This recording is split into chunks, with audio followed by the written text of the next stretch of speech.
isn't good enough. Being Good Isn't Good Enough. I was going to do it for my Broadway album, and it was going to be the first song of the album. It has a great statement, being good isn't good enough. It's something that I think all performers feel, you know, are they still good enough? And because at that time the record company was kind of against me doing an album of Broadway songs, I decided to ask Stephen Sondheim to write a lyric to putting it together about the music business, and that became the opening song, and somehow this song just got lost till now. And now it's first on this album called Release Me.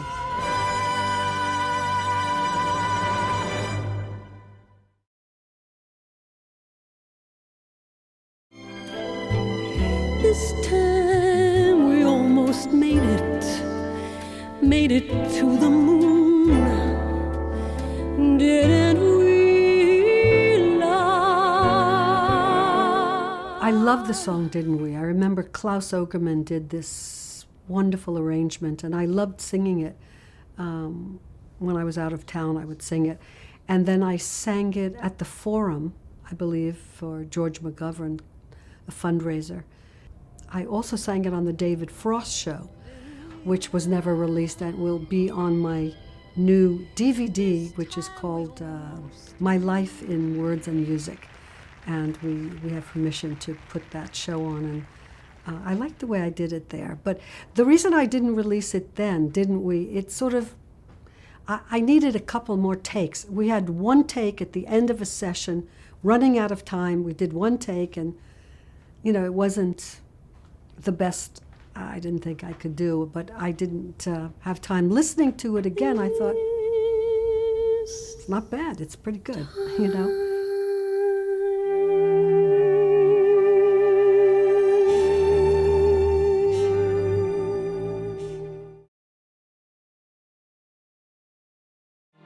Willow, weep for me. It's funny, I actually became popular with very strange songs. I mean, people never heard of songs like From the Fantastics at that time, or just they were strange, unknown, really kind of not popular songs. But in 1967, when I made this album called Simply Streisand with simple, well-known standards, it really was one of my least popular albums. But one of the songs, I hired Ray Ellis because I had fallen in love at 16 years old. I found in like an A&P with records that were on sale for $1.69 kind of thing.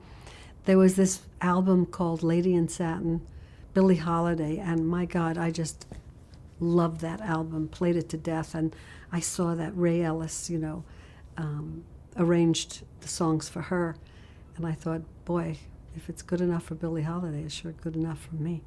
The point is that we had too many songs on the album or something. Or again, I didn't like one note, probably. In that case, even though it has something I would have probably done over again, I think it's okay to, you know, deliver what was, what is.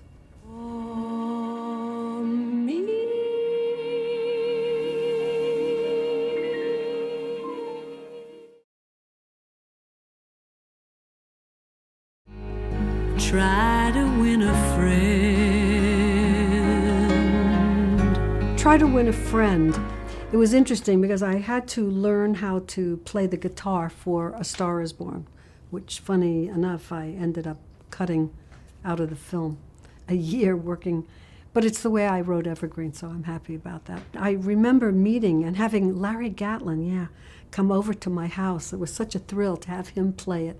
And I loved the way he sang and so forth. So that's been in the can for, I mean, it's 1970s sometime. Try to win a friend.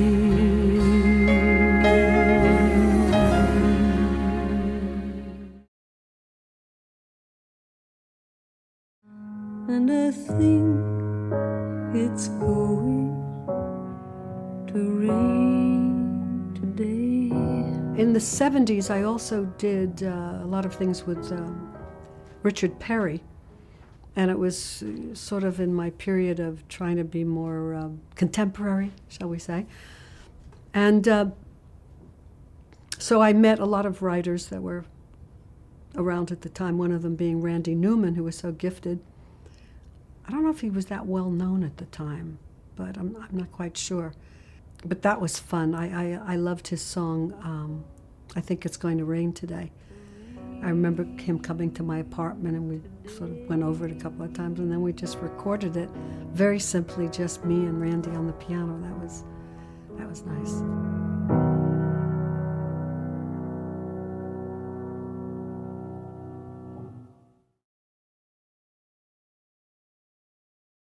The world could end each night with one more look at you. We did a studio version of With One More Look at You from A Star Is Born. Never got released. I don't know why, it's like one of those things. I've always had it in my little black case of unreleased songs, and I always liked it. And now it can find its way into the light, I liked it. And by the way, could not be remixed because we can't find. That's one of the masters we couldn't find. So you can't change it. Whatever it is, whatever it was, again, it is. I'm a very bad lip syncer, so I wanted to do the whole movie live. And Phil Ramone had his remote truck, and everywhere we went, I could sing live. As a matter of fact, from A Star Is Born, when I sing the song that I wrote, even Evergreen, I forgot the words. I say the wrong words. I left out a word kind of thing. But the spontaneity, the aliveness, the reality of the moment is so much more important in a sense. So what I did was I asked them to film me close first so I get the performance where it counts. And then I picked the take that I liked best. And then the cameras could go back and do the wider shots. And I just tried to lip sync, but nobody would know the difference. In a far shot, close up, I can't do it because I want to be in the moment. And every moment is slightly different. I'm just bad at it,